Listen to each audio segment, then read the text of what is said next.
Alors, Sandy, c'est quoi la liste d'aujourd'hui?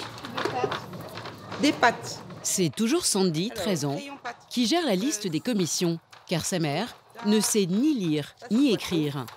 Aujourd'hui, Séverine teste un nouveau magasin où elle n'a pas ses habitudes. Et quand on ne peut pas déchiffrer le nom des rayons, On est obligé de chercher partout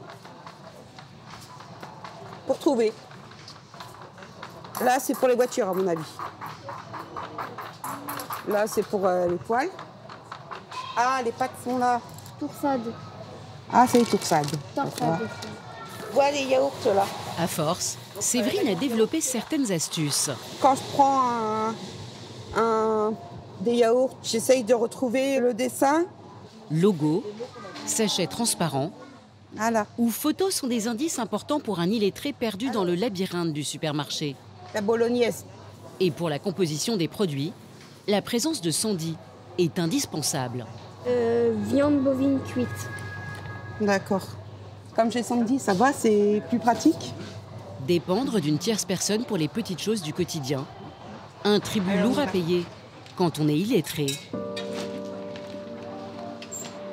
Comme Séverine, ils sont 2 500 000 adultes en France à ne pas savoir lire et écrire. L'équivalent de 7% de la population. Les plus jeunes sont notamment repérés grâce à la journée défense et citoyenneté. Contrairement aux analphabètes, les illettrés ont été à l'école jusqu'à 16 ans, comme la loi l'exige en France. Et pourtant, encore aujourd'hui, un jeune sur 20 sort du collège en situation d'illettrisme. Blocage scolaire, contexte familial difficile, à chacun son histoire, mais pour tous, le même sentiment.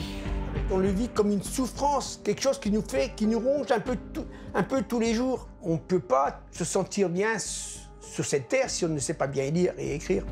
Lire un contrat de travail, s'orienter dans la rue ou écrire un mot pour un professeur. C'était Sandy qui les marquait pour moi. Et moi, je l'ai signé. Les banalités de la vie courante deviennent un vrai casse-tête quand on est illettré. Portrait de ces silencieux qui ont le mal des mots. Depuis quelques mois, par le biais d'une association, Séverine réapprend à lire. Maman, j'ai une lettre. C'est le courrier pour... Vas-y, tu peux la lire. Alors, ce document constitue de votre contrat d'engagement... Sandy, j'arrive pas là. Réception. Réception. Des fois, quand ils n'arrivent pas à lire des trucs, c'est moi qui les aide. Car son père Guy, 54 ans, est lui aussi illettré. Le couple a déjà essayé plusieurs fois de suivre des formations de lecture et d'écriture. C'est même dans ce cadre qu'ils se sont rencontrés il y a 15 ans. Après une scolarité chaotique, Séverine et Guy ont enchaîné les petits boulots.